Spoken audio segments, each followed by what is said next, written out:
Okay, so picture this. You're trapped by a wildfire, right? Mm-hmm. Smoke everywhere, can't see, heat's closing in. Yeah. Your gut is screaming, run. Right. But what if the only way out, the only way to survive, Mm-hmm. is to start another fire? No, that's a real head-scratcher. It is.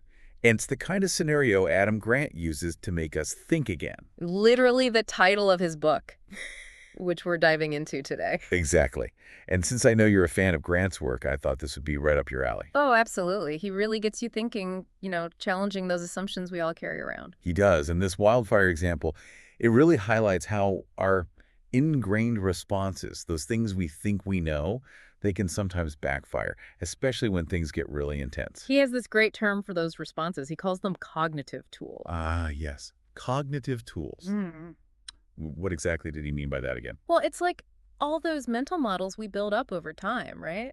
Our beliefs, assumptions, all the knowledge we gather, even our habits of thinking, like tools in a toolbox. Okay, I see. So we use these cognitive tools to navigate the world, to make sense of things. Exactly. And sometimes we reach for the wrong tool for the job, or we cling to a tool that's no longer working. Like a rusty hammer when you need a screwdriver. Exactly. And that's where the trouble starts. So back to the wildfire.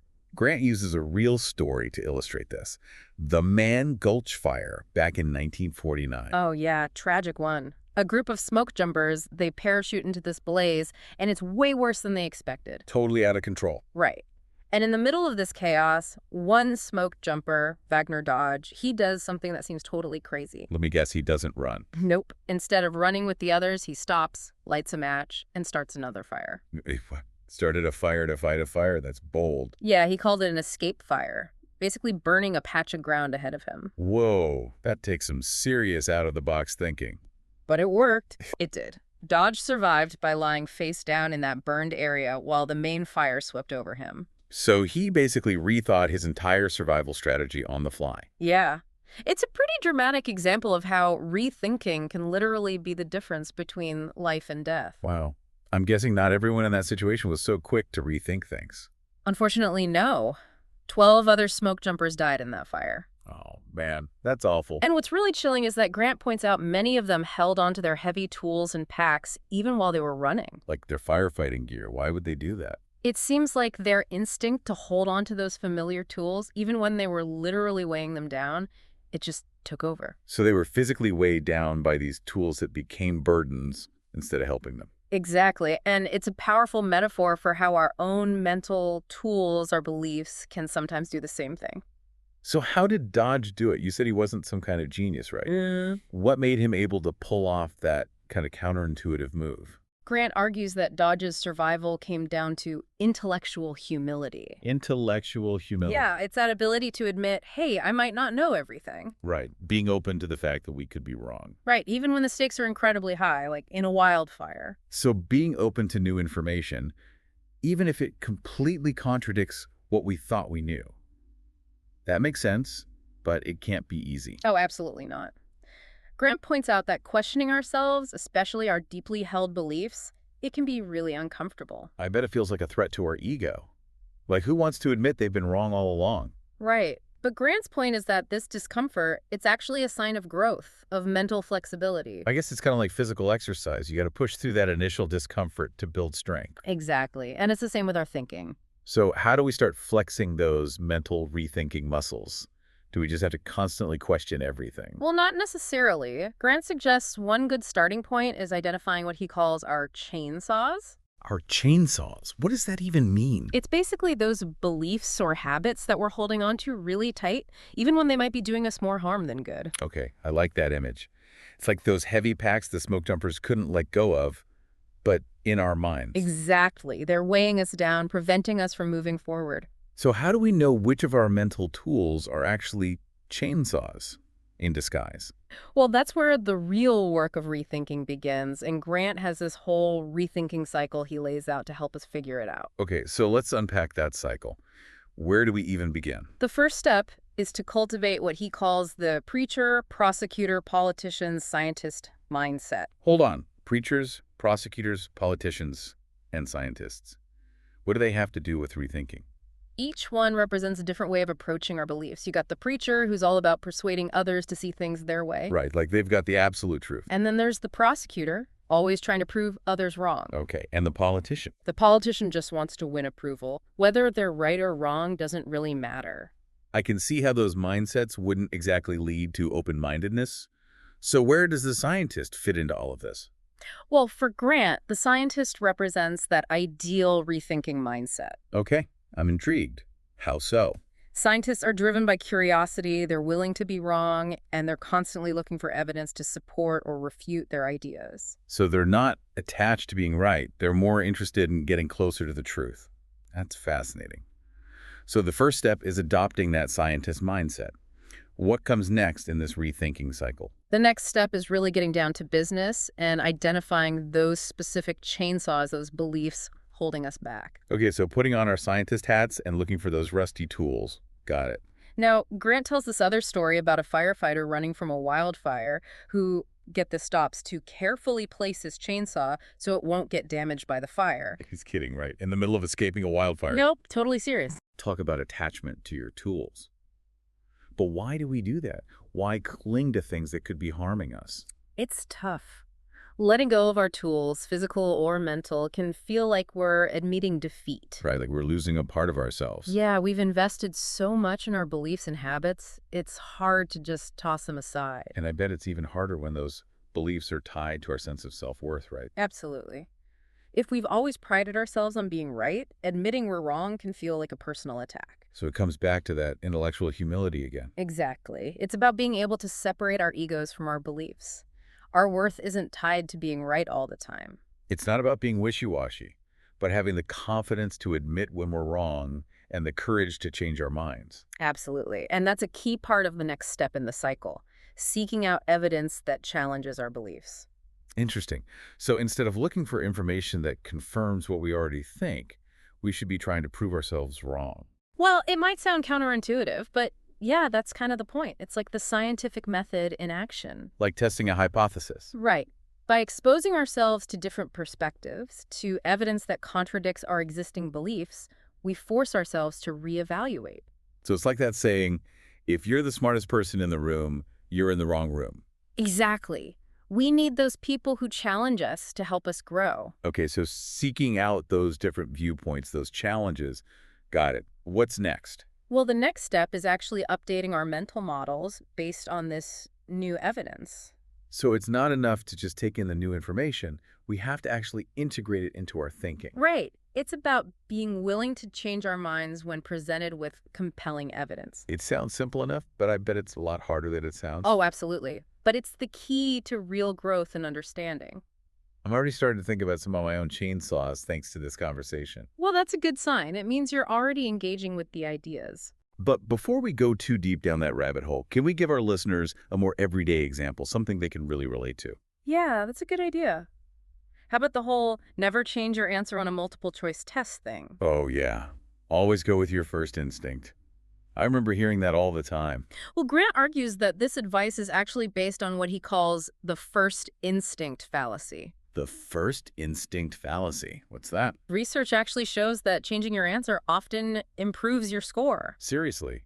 So much for trusting my gut. Our first instincts aren't always right, and we tend to overestimate their accuracy. But why do we cling to that idea so strongly? It's partly because we hate admitting we might be wrong, even to ourselves. So we avoid the discomfort of rethinking, even if it means getting a lower score. Right. And this aversion to rethinking, it's not just about tests. It shows up in all areas of life. Like where else? Think about that myth of the frog in boiling water. You mean the one where if you drop a frog in boiling water, it jumps right out, but if you slowly heat the water, it won't notice and will boil to death? Yep, that's the one. Except it's not true. Frogs are way smarter than that. Wow, another childhood myth busted. But I see your point. We accept this story without question, even though it's completely false. And that's exactly what Grant's getting at. That reluctance to reevaluate what we think we know. It can apply to anything, our relationships, jobs, even our understanding of the world. So we're all kind of like that frog, clinging to our comfy mental models, even when they might be leading us into hot water, metaphorically speaking, of course. Exactly. And that's why this ability to rethink, To challenge those assumptions and update those beliefs, it's so crucial, especially in a world that's changing all the time. It's like if we're not willing to adapt, we're going to get left behind. Exactly. This has been so insightful. I feel like we've only just scratched the surface here. Oh, there's so much more to explore. Before we go any further, though, what's the one key takeaway you want our listeners to walk away with today? That we all have those chainsaws, those beliefs or habits that we cling to. Right. And the first step to breaking free is simply acknowledging that we might be wrong and being open to those alternative perspectives. So embracing that scientist mindset, that intellectual humility we talked about. Exactly. Being curious, having the courage to admit when we're wrong, and being willing to update our beliefs as we learn new things. That's a powerful message. And I know our listeners are going to be eager to hear more about how to put all of this into practice. Well, stay tuned for the next part of our deep dive, where we'll explore just that. Can't wait. Thanks for sharing all these great insights today. My pleasure. Always happy to talk about this stuff. All right, everyone, until next time, keep thinking. And rethinking. So we've talked about these chainsaws, right? These beliefs and habits we cling to. Right. But it's one thing to know they're there. It's another thing entirely to actually let go. It's tough. Like, in my head, I get it, but actually letting go of something I've believed for so long, even if it's not good for me, how do we even start? Well, that's where Grant's rethinking cycle comes in handy. It gives us a framework for not just seeing those chainsaws, but actually, systematically updating our mental models. Right, like a step-by-step process. Exactly. And we've already talked about the first two steps, right? Adopting that scientist mindset and then actually identifying those outdated beliefs. Yeah, the scientist mindset being all about curiosity and being okay with being wrong. Right. And identifying those chainsaws, well, it's like shining a light on our blind spots. Exactly, bringing them out into the open. And the next step in the cycle is where things get really interesting. It's all about actively seeking out information that challenges those beliefs. So not just recognizing our biases, but actually confronting them head on. You got it. Pushing ourselves beyond what's comfortable, looking for different perspectives, and really being open to the possibility that we might be wrong. I can see how that could be a little unsettling for some people. It's almost like we're intentionally looking for things that make us uncomfortable. It can be, for sure. But Grant argues that this discomfort, it's actually a sign that we're growing, that we're becoming more flexible in our thinking. It's like stretching a muscle, right? Yeah. It might feel a little tight at first, but it's good for you in the long run. Precisely. And it's the same with our thinking. We need to stretch those mental muscles to become more adaptable. So, if we're always surrounded by people who agree with us, we might be missing out on important information. Absolutely. It's those different viewpoints, those challenges that really help us grow. So, seeking out different perspectives, different information. Got it. But isn't there a risk of, questioning everything all the time? Yeah. Don't we need some level of certainty to function in the world? It's a good question, and it is about finding that balance. We don't want to be so consumed by doubt that we can't make any decisions. But at the same time, if we're clinging too tightly to our beliefs, we might miss out on new opportunities or be unable to adapt when things change. It's like that old saying, the only constant is change. Exactly. And if we're not willing to change with it, we're going to get left behind. So it's not about becoming a skeptic who doubts everything, but being open to the possibility that our beliefs might need some adjusting. Exactly. And that goes back to that intellectual humility we were talking about before. Recognizing that we don't have all the answers and being open to learning from others. So we've identified those chainsaws, those beliefs that might be holding us back, and we're actively seeking out information that challenges those beliefs. What's next? What do we actually do with all this new information? That's where the final step comes in, updating our mental models based on what we've learned. So actually changing our minds. Pretty much. Taking all that new information and integrating it into our existing understanding of the world. It sounds like a pretty intense process, rewiring our brains almost. It can be. We're basically creating new neural pathways, strengthening the connections that support those new beliefs. Wow, so we really do have the power to reshape our thinking. We do. And that's one of the most exciting things about all of this. We can become more intentional about the beliefs we choose to hold. So it's not just about being right or wrong. It's about being willing to evolve our thinking as we grow and learn. Exactly. And to recognize that rethinking, it's an ongoing process, not just a one-time thing. So it's like a cycle. We keep going through these steps. Exactly. It's about constantly questioning, exploring, and refining our understanding.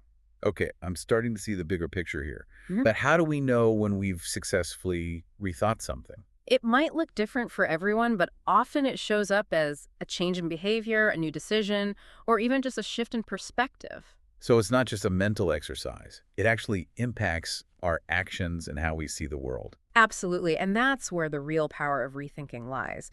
It's not just about knowing more, it's about using that knowledge to make better choices, solve problems, and ultimately live a more fulfilling life. I love that.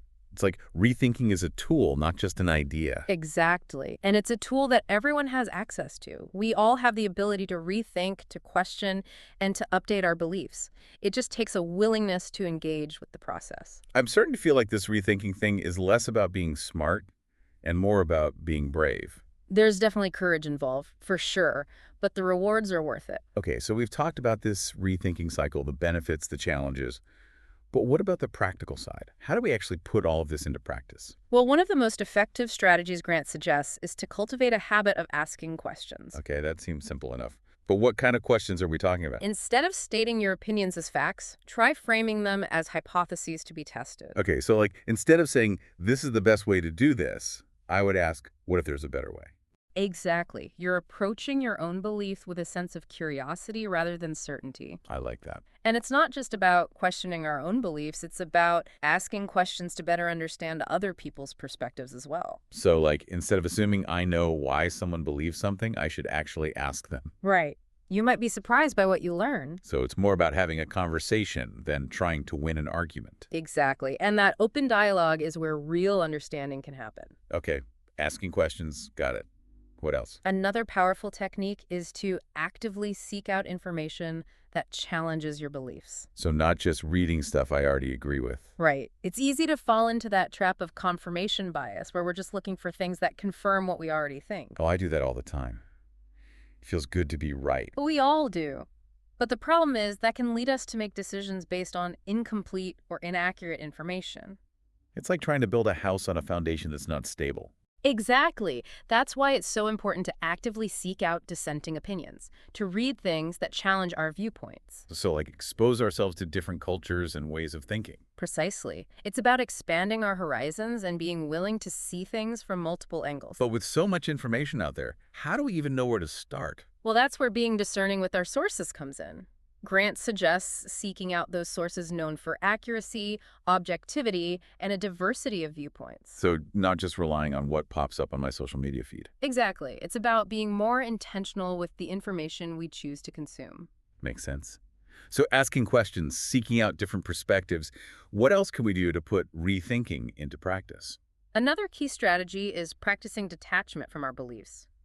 Remember that firefighter who carefully placed his chainsaw before running away from the fire? Oh yeah, how could I forget? Well, it's a great example of how attached we can get to our tools, both the physical ones and the mental ones. Right, but letting go of those mental tools, those beliefs, that's got to be tough. How do we even do that? Well, Grant suggests a few techniques. One is to think of your beliefs as hypotheses, just like we talked about before. So more like questions to be explored than absolute truths. Exactly. This creates some space between our sense of self and our ideas. So it's less personal, less about being right or wrong. Right. And another technique is mindfulness, which is all about paying attention to our thoughts and feelings without judgment. So like noticing those thoughts and feelings as they come up, but not getting swept away by them. Exactly. And by becoming more aware of those patterns, we can start to challenge them and choose to think differently. It's about taking back control of our minds, being more deliberate about the beliefs we choose to hold. Precisely. And the more we practice this kind of detachment, the easier it becomes. This is all really resonating with me. It feels empowering, like we have more control over our thinking than we realize. But let's be real, this rethinking thing can be uncomfortable, right? It can be. There's no denying that. But remember that discomfort, it's a sign that we're growing, that we're pushing ourselves beyond those old limits. It's like growing pains for the brain. Exactly. And just like with physical exercise, the more we push ourselves, the stronger we get. Okay, so discomfort is part of the process. I can accept that. But what about the payoff? What are the actual benefits of putting in all this work? Well, that's a great question, and one we'll be diving into more in the next part of our deep dive. We'll look at how rethinking can improve our decision-making, enhance our relationships, boost our creativity, and ultimately lead to a more fulfilling life. Okay, so we've covered a lot of ground here. The rethinking cycle, asking questions, seeking out different perspectives, detaching from our beliefs. It's clear this rethinking thing, it takes effort, like a mental workout. It is, definitely. It's pushing ourselves beyond those comfortable, familiar ways of thinking. But what's the payoff for all this heavy lifting? What are the actual benefits we can expect? Well, the rewards are pretty significant. They really touch every part of our lives, from our relationships to our work, even our overall sense of well-being. Okay, I'm all ears. How does rethinking actually lead to, tangible benefits? One of the most noticeable benefits is that it helps us make better decisions. We talked about those cognitive biases, right? How they can cloud our judgment. Right, you like that first instinct thing where we stick with our gut feeling even when maybe we shouldn't. Exactly.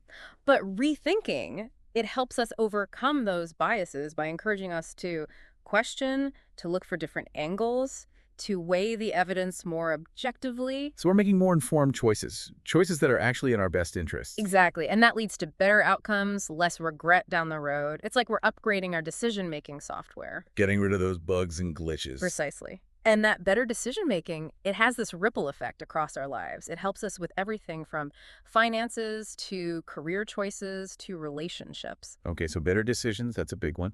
What else is on the rethinking benefits list? Well, it also strengthens our relationships. Really? How so? When we're willing to question our assumptions about other people, to really listen to them, to try and see things from their perspective. Creates a deeper understanding. Exactly.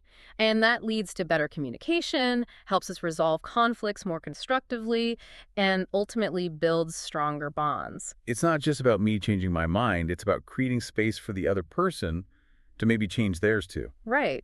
And that kind of mutual understanding, that's the foundation for really healthy relationships. Makes sense.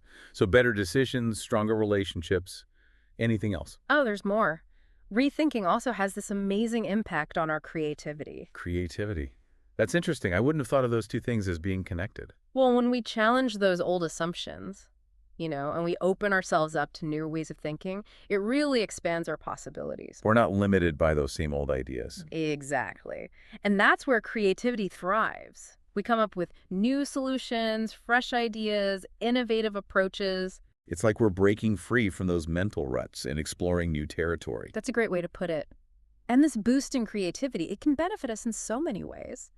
From our careers, to our hobbies, to just our overall sense of fulfillment. This is all starting to paint a pretty compelling picture of the power of rethinking.